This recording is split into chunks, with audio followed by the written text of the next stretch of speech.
Hello and welcome everyone. It is time to enter the kumite. Remember, this is not a sport. You don't play fight. What's up, fight fans? Today we're joined by Zak Alm, who just came off a very controversial loss against Cody Rondout, XKO 55 on February 18th at the Statler. Zak, man, thank you for coming in again. How are you feeling right now after all of that? All things considered, I feel pretty good. I'm not really banged up. I got a little bit of a shiner here. He hit me with a pretty good elbow. But yeah, all things considered, I feel good. I've lost before, and I know how it feels to lose, but I just don't really I'm not a sore loser. I know that, and I just don't really feel like I actually lost. Yeah, because for everyone watching that maybe didn't get to watch the fight, my fight was stopped due to the last 10 seconds of the first round was caught in a mounted guillotine, and for some reason the ref thought, and looking back on it now, I can kind of understand what in his eyes what he's seeing. I was trying to use a kip escape to escape from the choke. He thought I was tapping with my feet. mm-hmm. And, that part really hurt. Just understand if I can understand if I went out or my hands were free, my hands were underneath him, trying to get space, and I was trying to get my legs untangled from underneath his to bump him up and use a kip escape to get him up, but. Yeah, all things considered, man, sit here and bitch about it and everything, but I feel good. I don't feel like I lost. So Yeah. And like I said, I know how to lose. So I've lost before, and I can accept a loss, man. I really do. I'm not a poor sport about that, but yeah, I just don't really. I don't know. I just got to the back, and I was just I don't know. I didn't feel like I got beat, so. And it was a good fight while it lasted. We're definitely going to be getting back 100%. into the nitty gritty of kind of what 100%. happened there. But one thing I do like to ask, just on a little bit of a lighter note before we get into those nitty gritty details is, after a long training camp and a fight, what's that one thing that you have that you indulge yourself in, whether it's a food or it's a drink or just anything that you can't do while you're going through your training camp and preparing for a fight? What's that thing you have to have? Say it's so that's the thing. Whenever I'm in camp, now there's a whole bunch of food that I want to eat that I can't really eat. I'm just oh, okay. Whenever I get done, I'm taking the whole next week off, and I'm going to eat all this shit and everything. And then it's just I get there. It's a day of just eating kind of just whatever I want. I don't know. It's more of just it's all become a lifestyle to me now, but it's just I get there and I'm just okay, I'm going to be a normal person for a little while. I'm not going to think about fighting. I'm not going to think about, what I eat or drink. And then I get there and I do it for another day. And I'm just, this is not why did I miss this shit? This ain't all what it's all about. I get a good day or two of just kind of indulgent, and I'm just okay, it's time to stop being normal. And I would just say it all seems fun, or it seems just you want to be normal and indulge while you're doing it, and then you get the chance to do it. And then it's just oh, wait, there's a reason why I don't do this all the time. Yeah, Taco Bell's not all it's cut out to be. Hell no, dude. No. Yeah. Don't get me started on Taco Bell, bro. Ugh. I used to love Taco Bell. Now I'm it's not that great. So it's probably pizza. Yeah, pizza for sure. Pizza's the thing? Yeah. Okay. Oh, yeah. So nothing in particular, but pizza is definitely one of those things. Got it. Yeah, I like to have that little light note, Yeah. The goodies, after a fight camp and a fight. Yep.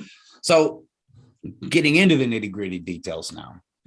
You were looking slick out there. You had great footwork. You timed your uppercuts well. You were doing a good job at not ever resting on the ground. You never gave him a chance to like really just start, advancing position. You were working to get back up.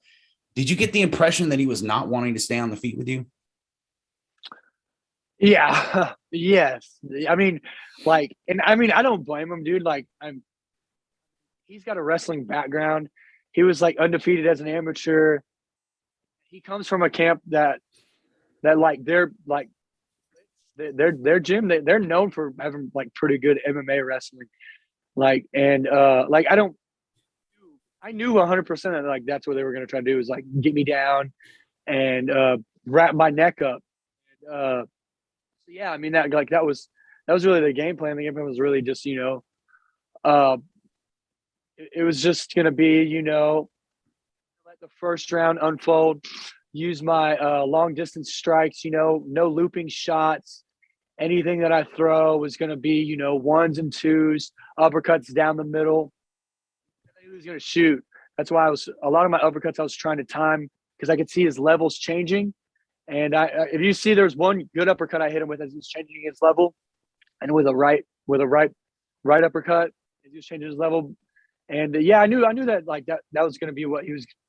I knew that's probably what everybody's going to try to do when they try to fight me, because like once they see me start to get in a rhythm, and then I start touching them on the outside, I'm getting 4 or 5 shots off before they can even react. Like they're going to shoot. And I'll say Cody did a good job of keeping his composure whenever I was touching them up. Like a lot of the times whenever I start touching people up like that, they like panic shoot, and they just kind of like run forward, and then they eat shots.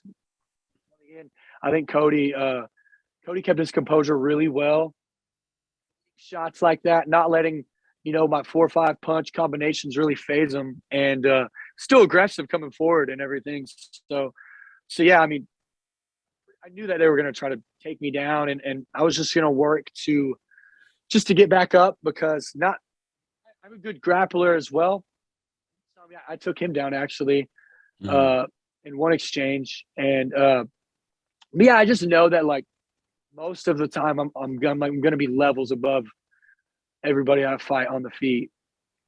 So yeah, that was going to be, first round, just simple boxing, ones, twos, uppercuts, open up more of his game, stuff some shots, or look to get back to the feet. Second and third round is whenever I was going to really explore more of the knees up the middle, elbows into the short shots. No real high kicks, just low kicks. Whenever I saw that he was putting a lot of pressure on his front leg, and then just open up more of a variety of my striking. But yeah, the first round just simple boxing, 1-2s, uppercuts, and just keep it simple for that first round. But didn't get to go to those next 2 rounds, unfortunately. But maybe the next one we will. Yeah, and he was trying to find his way to use his striking to get in close to be able to go for the takedown, and he ended up just having to go for like blast double legs, and he was just exploding into you. I mean, like he was really strong. He's very short and stocky and dense. But yeah, he was trying to find his way to get in close with his striking, and you just weren't letting it happen. You had already landed an uppercut and took the outside foot advantage, and you were looking good. You had that like Muhammad Ali footwork with some Pacquiao hands, like watching Pacquiao shadow box. I mean, it was a good fight, and I believe there was only 5 seconds left in the first round when it actually came down to it. Like like you're in a pretty compromising position. He's got the mounted guillotine, but you also know that the round is almost over. What was going through your head, as all of that was playing out? So like earlier in that round, you saw down. I kind of took him down. It was more like we clinched up, and he dropped in for a guillotine and guard, and he had me in a guillotine and guard. I used the same escape that I used in guard to try to escape from mount, because I saw if you look back on the fight, I was in guard. I was using my hips and my feet to kind of kip and pull down on the choke that he had on me in guard. That choke was actually way tighter than the one he had on me when he mounted me. And the one he had when he mounted me was it was for sure tight, but it was more around just like the bottom of my jaw, not really on like the surface of my throat, to where it was like, like choking the life out of me. The first one he had on me was like really, really, really tight. And that one, if I wouldn't have been kipping, I wouldn't have gotten out of that one. So that's just what I could still visually see the clock up on the monitor whenever he mounted me in that one. And so I just thought back to like how I escaped out of the first one. And I could feel like I couldn't see his legs, but I could see that when he was mounting me, he had his legs underneath mine in like the skydiving position, from mount. And I was just trying to think, just like in my head, I was just like, okay, you're either going to escape out of this or that the round will end. And so I was just trying to escape and just get some of that pressure off around my jaw and create a little bit of space. And really, I was just thinking back to the guillotine that I escaped earlier in the round. And then for a split second, like a whole second after the ref called it, I actually thought the round was over. So you'll see me kind of like lay back after he let go of the choke, and I thought for a split second that the round was over. And then I saw the ref waving it off, and then that's whenever I looked at the ref. I was like, did you stop the fight? I was like, dude, and I kind of lost it from there. Just kind of telling him, I didn't tap and all that. And I mean, I could see from like, maybe an untrained eye or like, I could see where the ref was coming from, but I also could see like, man, like, keep in consideration, that's also the same escape I used earlier in the round. Yeah. Just from the bottom now, and really what was going through my mind was just the same choke that I escaped out of earlier, and there was not much time left. Could see the clock. Yeah. So, I mean, in jiu-jitsu competitions, when someone's arms are trapped, that's something that they'll do to like, they'll try to tap with their feet or whatever they can, their elbows, like whatever, they can do to signal to the ref that they want the fight to be over. But your hands weren't trapped. You were using them to provide a frame on his hips, right?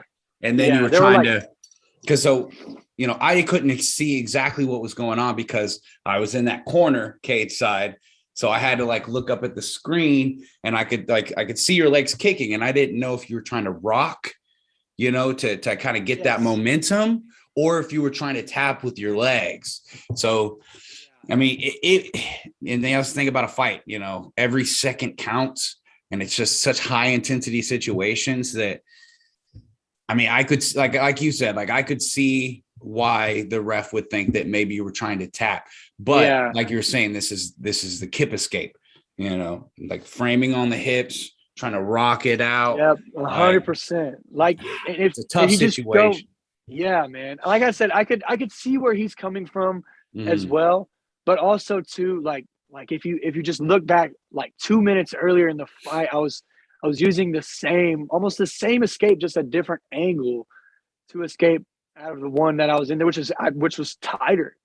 And man, like I said, like I could sit here and bitch and moan and like trash the ref about it, but like I get it, man. Like I get it, and it sucks that like in a fight where I know last time that I was on here, I talked to you about like a problem that I had was getting the same guy that was in the gym out in the cage, and it sucks that I finally got that dude out there this time. And I knew when that happened, like, and I'm not trying to like brag or boast, but I knew when that happened, I knew everybody was going to be telling me like, dude, you look so good, because nobody's seen me really open up like that with my striking. And then even in a lot of the grappling exchanges, I came out on top. Like grappling looked good too. Yeah. And I knew when that happened, I was just like, people are going to see something that they haven't seen before with me. And like, it just sucks that like like that finally happens, but then there's a bit of controversy. And like I had over a dozen amateur fights, and that was my third pro fight. And like I never thought that like I'd be the guy where I was just like dealing with some sort of like controversy in my fight, because I've seen it happen with other people. Here it is with me. And yeah, man, I just like one thing, I take positives away from every situation. And one positive thing that I took away from this one was that, like, dude, like, you know how to, you know what mindset you have to go in there with now, and now now to not necessarily hold back, but you know now like what you have to do, like pre-fight wise, in the back, to really get your game face on and get your mind really focused on performing at your best. And yeah, that was something I was just super fortunate I was able to like do. It's like I was finally in there at my best. And it was against the undefeated, wrestler who, if you look back at my track record, one would say that's probably like my kryptonite. Those are the people that have beat me before, man. And I feel like I just never looked better. And yeah, I mean, I just feel one thing I'm taking away, that like I'm graceful that, like, dude, I'm no longer holding myself back, Mm-hmm. So, I mean, like, you obviously have a lot of potential, and I wouldn't even say that this is a hole in your game. I wouldn't say that. But if you could do one thing differently in the fight, what would it be? Like, if you could go back and change one thing, be like, Yeah, knowing this, I could have done this in the fight. I would definitely to avoid even any of the controversy at all, find better head positioning with myself and not end up, because I mean, I got caught in that choke twice in that round. So that means I'm obviously doing something wrong with my head position, whether it be I'm keeping my head too low, I'm letting him snap my head down, or I'm just not being just aware of where my head positioning is at. And yeah, I just would have just had better positioning with my head, because if I wouldn't have had, my neck would have been out there to be jumped on in the first place, I would have ended up in that shit position anyways. So yeah, just better head positioning. And that was it, really. I mean, even whenever he had me in side control for a little bit, and even was going after a crucifix, even in those positions, I was just like, okay, he picked me up and slammed me and ended up in side control, and I was just like, okay, we're just gonna chill here. We're not gonna waste any movement. We're just gonna hold him tight. When he looks to posture up, did with this elbow, that shit hurt. I'm not even gonna lie, I thought he cracked my skull for a second. I was like, okay, no more wasted movement. Whenever I feel him really go to posture up, that's when I'm gonna look to get my far side underhook and create some space, and just either get out, pull him in my guard, then I'll work to back up to the cage and back up. But yeah, even in those, I felt great in those exchanges and everything. And I didn't ever feel that he was like too strong or too big. But yeah, it's just something I would definitely, work on, is just better head positioning for myself, for sure. No, I think that's a good answer. If I would point out anything, it would probably be that tiny, most people don't even think, it's that big of a deal, but it's just, I never write someone off for a guillotine, like if they get caught in a guillotine, because I feel like it's like one of the most novice techniques out there. Like you can do BJJ for a week and you can start wrapping people up in guillotines, and it only takes like 1 second for your head to be out of position, and it might be too late because guillotines are tight and that shit hurts. So I never write anybody off for getting caught in a guillotine. It's just a little thing. I know, man. And I got such a long ass skinny neck, dude. These little short compact wrestlers, dude, they love going after my neck. I swear they do. He did it, like you said, he did it twice in one round. Yeah. And I was like, man, this guy watches Zak's last fights and he's thinking he's going to replicate that same thing. He's just going for the guillotine. Yeah. And yeah, dude. So yeah, I just have to better head positioning for sure. not leaving my head down whenever I'm, engaging in the clinch or looking to take him down or in any positions. I just feel like I gotta like keep my head up, my neck engaged to not be able to be like snapped down into like a front headlock position or be able to get wrapped. So yeah. Mhm. Yeah, it's something I definitely got to work on, but for sure. I mean, I guess one positive note is I almost can guarantee you that you'll never be finished by a guillotine again. Hell no, dude. Hell no. I You're gonna be mean, running the same like 6 drills over and over and yeah, over again. yeah, yeah, and that's the thing, dude. Like their guillotines they're so easy to jump on from so many positions. Like you can have a Yep. guy jump on it from guard. You can have a guy snap you down, roll you over, bam, and side control to mount. I mean, like, and there's so many different ways to escape them. Like, the same escape you use to get out of like from guard. You put the high shoulder, drive the shoulder pressure for like a Von Flu. It's not the same one you're going to use to escape from mount, like the escape I was doing. And yeah, man, I mean, this shit will never happen again. I just to avoid any controversy like that at the end of the round, we'll just make sure that I never leave my neck out there to be taken again. Yeah, yeah. And like I said, I don't even think it's a hole in your game, but you definitely learned a very valuable lesson. And the rest of your game, we were all saying it like at ETK and to Kumite, we were like, he looked so good. Thank you, man. Yeah, man. I really appreciate that. Yeah, that was that. I like not to, like I said, not to boast or brag on myself, but like I knew the shit that I was doing in the gym was like super high level when it came to the striking. Like my coach, who's a glory kickboxer, he's fought for some of the best promotions in the world. When he's telling me that, like, dude, you have very, very high level striking. Like I knew whenever that like I could cross that bridge to get that bringing it out in fights. I knew that I was gonna get so many compliments on it, and like it feels good to like get the recognition for just my whole game as a whole too. Yeah, You I know, mean, you have that thing in terms of the striking that some people train for years and they never develop that. Like it's that kind of fight IQ that you either have or you don't have. So I know Nico Collazo Suave, he does MMA and he's still going to continue his MMA career, but he did do a little side path where he's like, you know what, I'm going to do some Muay Thai, work on my grappling and everything, on my own time and in my training. Well, I mean, would that be anything that would interest you? Like to do some kickboxing matches or anything like that? Yeah. You were like, since my fight, and I shit you not, you're literally like the 20th person to say that to me, to be like, dude, you should do some like boxing or kickboxing fights, like in between, because I mean, you're getting paid for all of them now, so why not do them? And yeah, I definitely would for sure do that.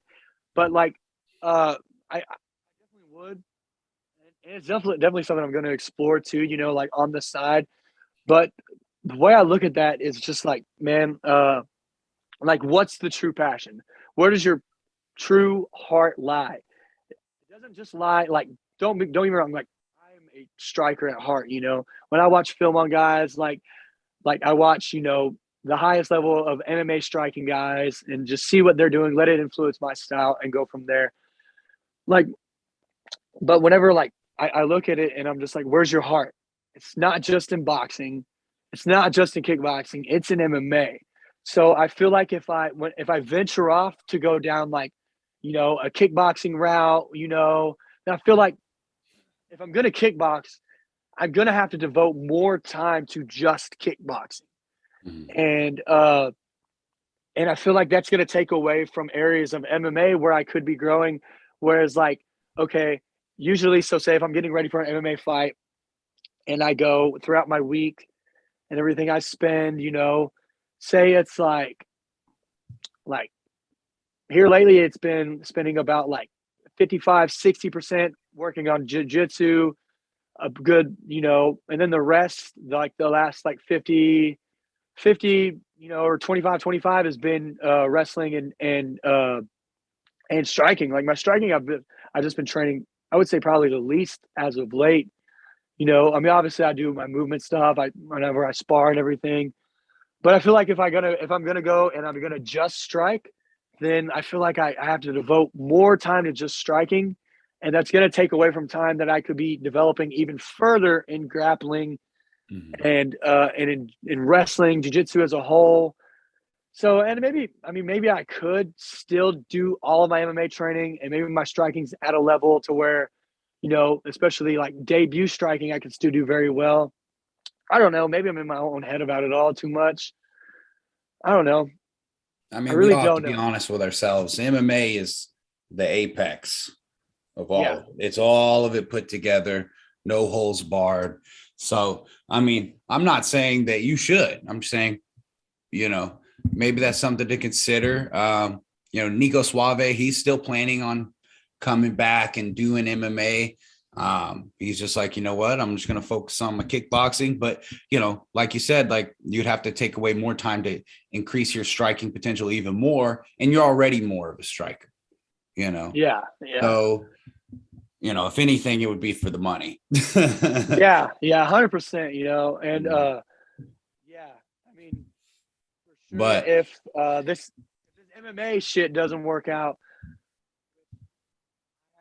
all my cards are in. It's gonna work out. 100, like I'm all the way in on it. I definitely know I would have high levels of success in just kickboxing for sure. yeah. So, I mean, it is 3 losses to a fucking guillotine, but like I said, it's just the most minor of mistakes that can cost it, but it's not over. Like Yeah. having three, like, Julius Holmes, who main evented tonight, lost his first 2 fights, lost both of them in a row, like going back into the drawing board and then, coming back out with the best version of yourself, who's just not willing to take that kind of loss again. Fuck. Hell no. I see you like really racking up like a win streak. I really do see that. I see you going Thank on you. a good fucking win streak. Let's hope whoever you fight for next throws you a bone and gives you a striker for once. Yeah, I actually already got offers. I got offers from XKO already this week for another fight and everything. And that's the thing too, man. It's like uh I hate losing and I hate like I don't like being in this position for sure. I mean, you ask anybody, like, you know, you put all your time and effort into this, like you want to fucking win every time. But like, man, also too, this is not my first time being here, dude. I had a bumpy road as an amateur, you know, where it was like similar shit of being like I would lose by just like the smallest of margins. And to be honest, most of it was not from technical deficiencies. It was because I was in my own head. I would say most of my losses came from being in my own head. And all the guys that I've lost to, man, like they're not bums. Like Cody Rondell, 4-0 undefeated amateur, Oh, wrestling background. He's legit.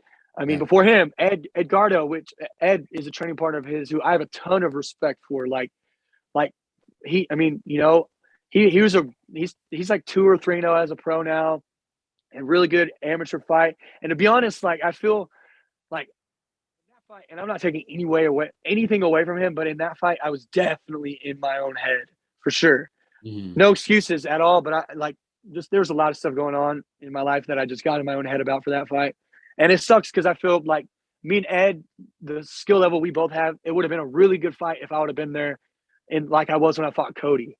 And then my first pro fight against a kid who's like he's like 2-0 as a pro. He's like 6-0 as an amateur. His name's Michael Billups, who's a really high level wrestler too, which like like I said, not taking anything away. I had COVID when I fought him. I had a 25-pound cut that I had to do on like a 2-week notice, which is hard as like I'm skinny as hell. I know most guys do that, but 25 pounds on a really skinny frame already is in 2 weeks. It sucks. So I wish I could have gave him a better fight too. But yeah, man, like all by the same choke technically. Mhm. I don't know. Like I said, this one it just internally just doesn't feel like a loss to me. and I know how to take a loss, you know, but yeah, I don't know, man. I ain't giving up. Yeah, no, I'm glad. Quitting bone in my I was kind body. of worried, but I'm like, dude, he's got so much skill. Like, I want to see this guy come out and show us some more crispy striking, because that was exciting. I was like on the edge of my seat. I was cheesing, bro. I was cheesing over there in the sides. So I don't know how tough your training camp was, but once again, you took virtually no damage in this fight, save the elbow. How long do you think it is before we'll see you again? Would you be interested in fighting on May 7th for XKO? Yeah. No. That's not too soon. I want to rack some fights up. I got a baby coming June 1st, sir. With June, beginning of June. Thank you. So yeah, I want to pretty busy, man. I mean, until I got to the gym now, dude, I just had there was just like a huge gap in between fights, and that really sucked for me because I wanted to stay busy. And no, actually, I'm already in talks with XKO about that May 7th show. So yeah, like nothing's set in stone, but 99% sure I'll probably be on that show too. Nice, man. Hopefully they throw you a striker this time. But yeah, I don't man, think you're getting finished by a guillotine ever again. I'm putting my prediction in the hat. I don't think you're ever getting caught in a guillotine again. And you know what, too, man? Like, going into this fight, it's like, man, you know what? Like, if you go out there and you lay an egg and you get in your own head about it, or whatever, or if you lose, honest to God, I was really just gonna give it up. I was gonna, maybe this isn't for you, but like this circumstance is literally the only circumstance I could have had, you know, to where I'm just like, oh, all right, dude, like, just suck it up, because I put too much time in and too much of a sacrifice to let a controversial loss steer me off now. So yeah, literally the only circumstance I could have had to where I was not gonna just find something else to do or just go directly to kickboxing. So yeah, man. Yeah, you took 100%. No damage again though, so yeah, that's good. Your chin and all, and your health and everything still, I'm assuming, optimal. So like I'd say, like, if you still wanted it, you got a long, prosperous career ahead of you. So thank you. I'm not hopping off the Zak Alm bandwagon. I see the Ali footwork, the Pacquiao hands, and that Corey Sandhagen approach, just mixing all of these legendary fighters together. Do you have any shout outs or anything you want to say to the fans, like tuning in to watch your fights? Yeah, man, I just want to say just like a huge, thank you to everybody. Honestly, I feel like with this fight, I haven't gotten more love in a loss than I have than any other mother fights, man. And I feel like it's because I was finally out there performing at my best. Like I've had so much exposure, so many people telling me like how great I looked, and I feel like I just engulfed a whole new set of fans and people who just enjoy watching me fight. But yeah, man, just any shout outs. I just appreciate you guys, for I don't know how many losers from the card that you actually had back on your show. So I appreciate you too. Okay, sweet. Yeah, I appreciate you guys having me on. A big shout out to my head coach, James McSweeney, dude. He really helped me dial in so much shit mentally, dude, that I can't thank him enough. My dad was there. He's probably he's probably the sharpest dressed guy in the building.